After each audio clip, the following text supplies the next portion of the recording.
Hey, what's up, guys? I am back with another video. We're laughing because this is the third time I'm trying this. There's been a lot of problems. I tried it on audio, didn't work. There was a bug in the fucking file or some shit. I tried to get it with face cam, and I fucked up. Heard echo because we're on Skype. Me and Matt. Matt's joining me in this review. But yeah, just some problems. So hopefully third time is a charm. That's why we're laughing at the beginning of the video. But yeah, would you like to say hello, Matt?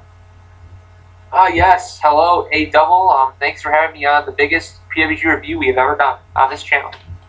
First ever PWG review. First video ever about PWG on my channel. For a second video ever, second review ever, not second video ever. I've done videos in the past with Matt, but I've only done one other review with Matt, and that was Death Before Dishonor, and that was about I would like to say 2.5 months ago, probably. So it's been a long time. Yeah. Nearly months ago. Wow. Yeah. Skype's just acting up right there. Don't mind that.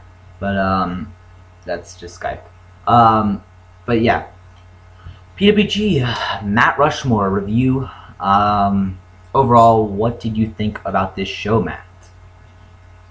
Third time's a charm. I think this show was a pretty good PWG show, but it wasn't really up to PWG standards. A lot of people probably, it was definitely a weak show by them, but it wasn't a bad show by any means. It just wasn't your typical Pro Wrestling Guerrilla, like 9 out of 10, kind of show. Yeah. My voice, holy shit. So we kicked off the show with kind of a weird way to kick off the show. It was a promo segment kind of thing with Mount Rushmore, the stable of Adam Cole, Kevin Steen, and the Young Bucks. What did you think of this opening segment start the show? I thought it was a great segment, honestly. It's odd for PWG, but, I guess they're trying some different stuff.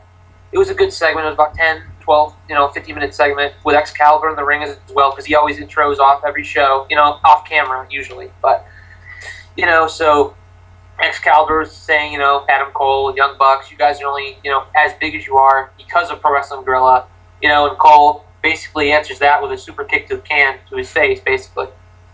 But, a good segment overall. Steen was making some funny jokes.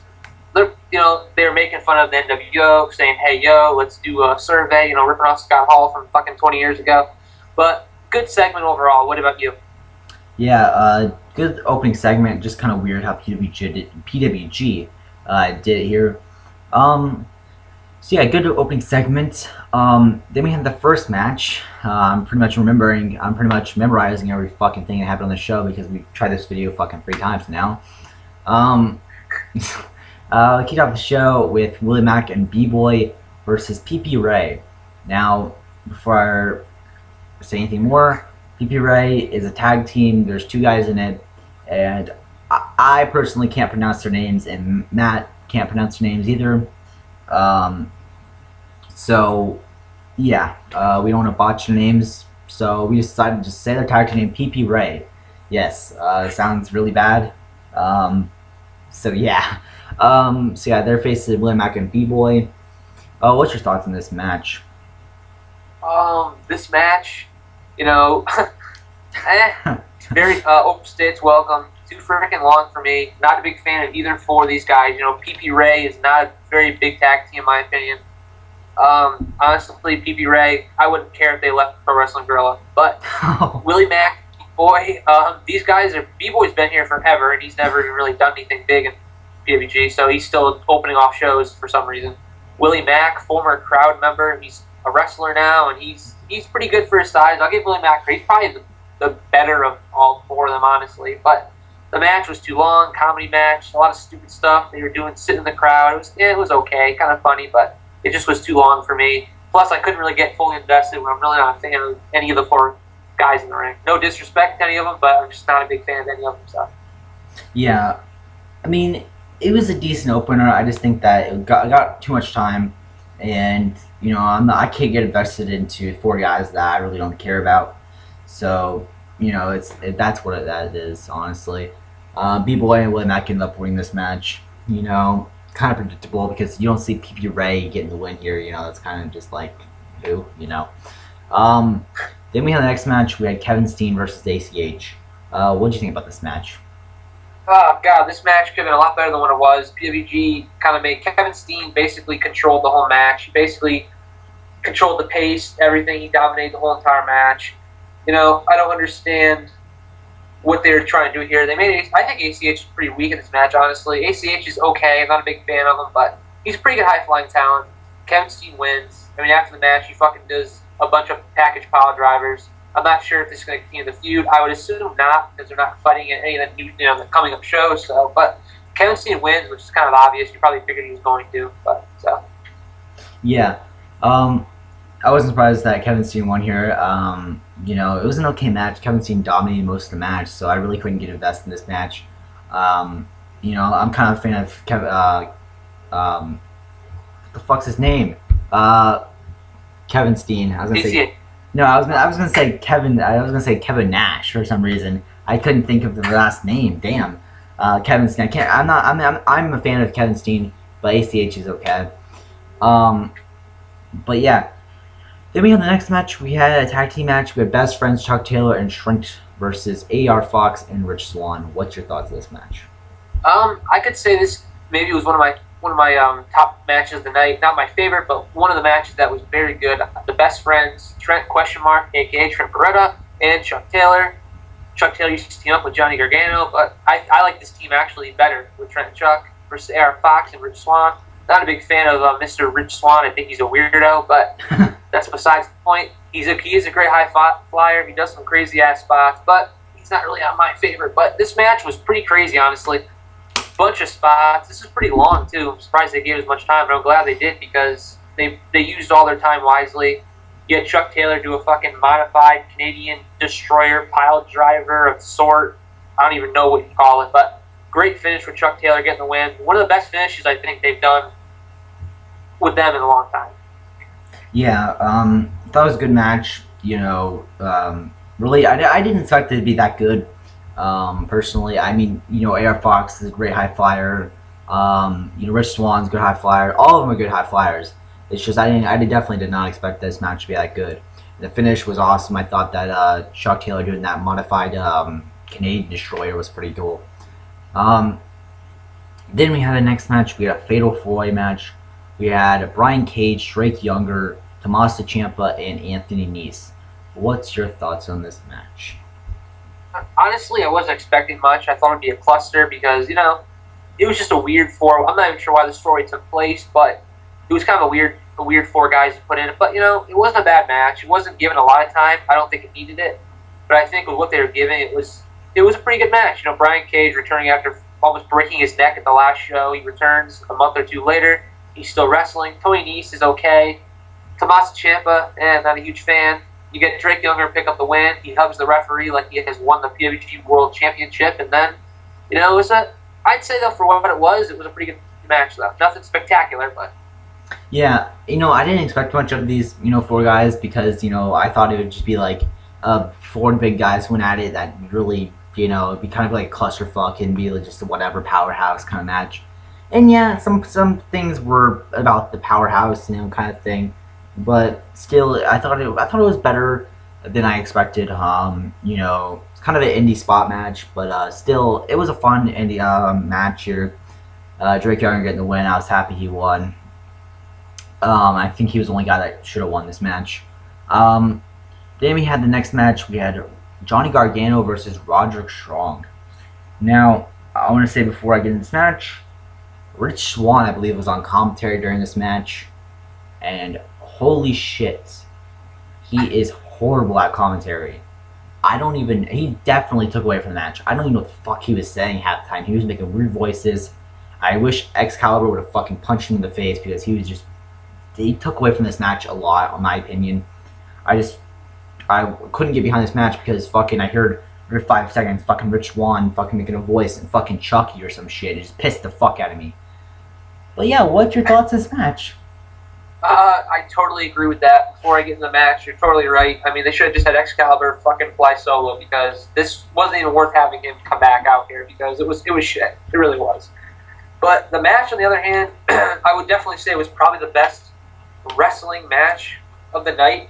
You know, wrestling wise, I mean, Gargano, Roddy obviously is a very good wrestler. He's been doing this for forever. He's been in PWG for like 9 years. I mean, Johnny just came here and they tore down. I would say you could say they tore down the house.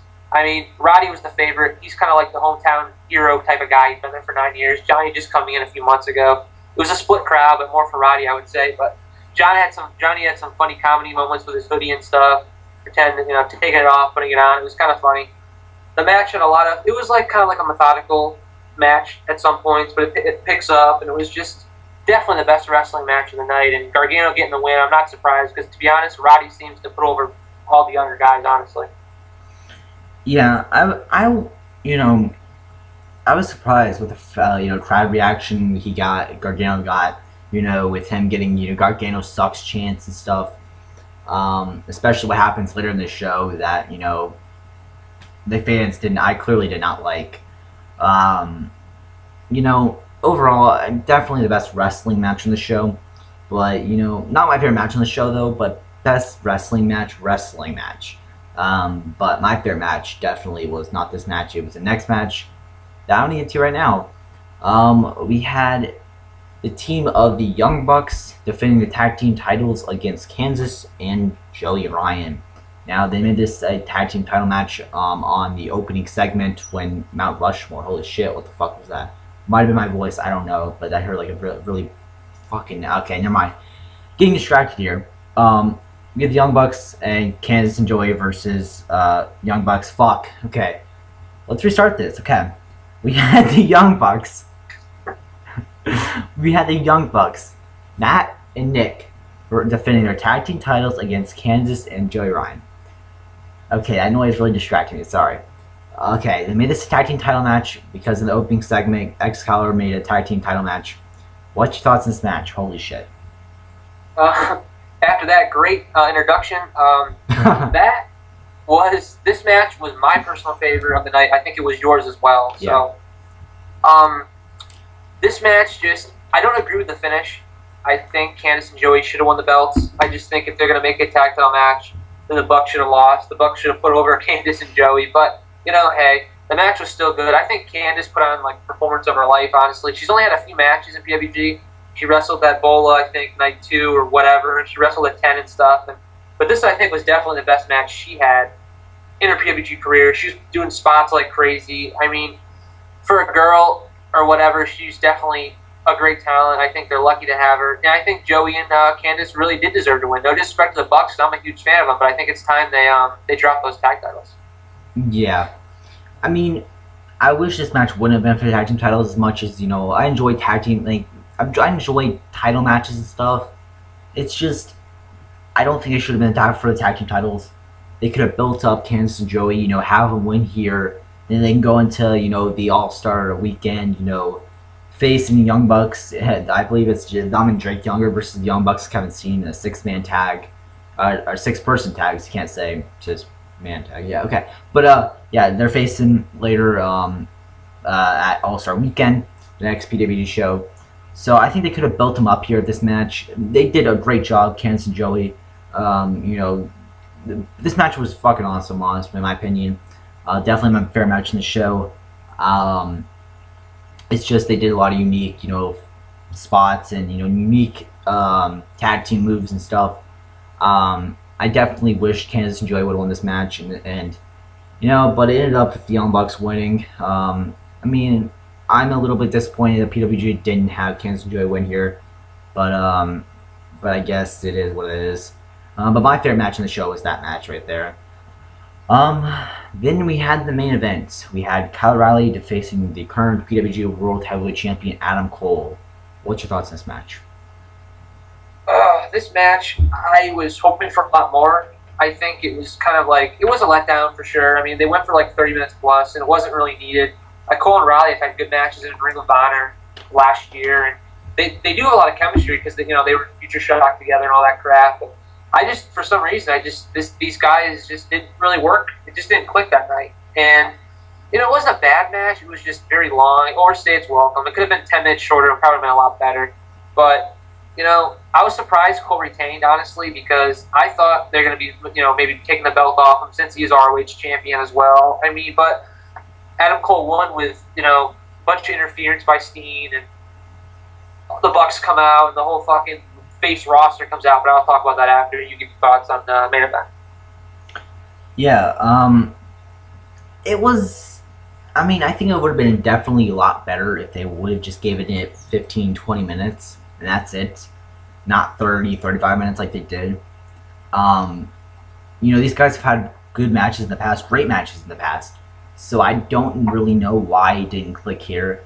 I just thought I think they thought they had a lot of time, and then, for the first 15, 20 minutes, they really didn't do anything. And then when it started coming down to the wire, they started doing stuff, but pretty much it just ended, They didn't really have time to do much. I think they had enough time. I think they thought that they had enough time to do what they needed to do, and it just did not work out that good. It was still a good match, but just these two, I wish would have had the match. I wish the match would have went shorter, just because it wasn't the greatest match ever between these two. Were you hoping for a Kyle O'Reilly victory? Sorry to interrupt you, though. No, yeah. I think before this show even happened, I remember me and you were talking about this, and I predicted, I think both of us predicted that Kyle O'Reilly was going to win here, and it was just like, I wasn't surprised that Adam Cole retained, but it was more like, who is he going to face next, kind of. But yeah, it was an okay match, and you could tell what happened after that. After the match happened, you had the Bucks come out. They might have already been out, but the Bucks come out.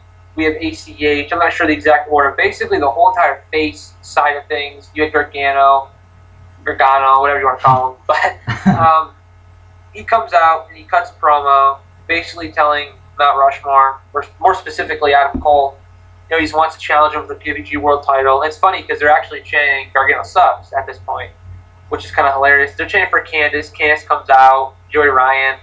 I don't understand why Johnny is really a number one contender, because I don't really think he's earned a shot. He's only been there for like 3 months or whatever, 4 months. So I'm kind of confused in how Gargano is even in the mix for the World Championship. But I guess we're going to see Gargano and Cole at All-Star Weekend Night 2 or whatever it is. So. Yeah. It wasn't... the ending of the show was kind of weird, just like how they started the show with a promo by Mount Rushmore, and now they end the show with Gargano, challenging Adam Cole at All-Star Weekend, Night 2. It was just kind of weird, and the fans were still chanting for O'Reilly, and it was kind of just like, why are they doing this at this show? It just made no sense, really. And how did Johnny Gargano become number one contender? Beats me. I honestly have no clue how he became number one contender. I guess he just said, I'm number one contender, that's it. So yeah, that is PWG Matt Rushmore review. Anything you want to say in this review, Max? Guys, subscribe to the official Aaron Loves WWE and TNA YouTube channel, and thank you for enjoying and listening to our Matt Rushmore review for the third time. For the third time, but you guys are going to hear it once, though. But we had to fucking go through it 3 times, so... Damn, yeah. This time it well worked because I am doing it perfect. But yeah, thank you, Matt, for joining me in this review. Until next time, guys, peace out.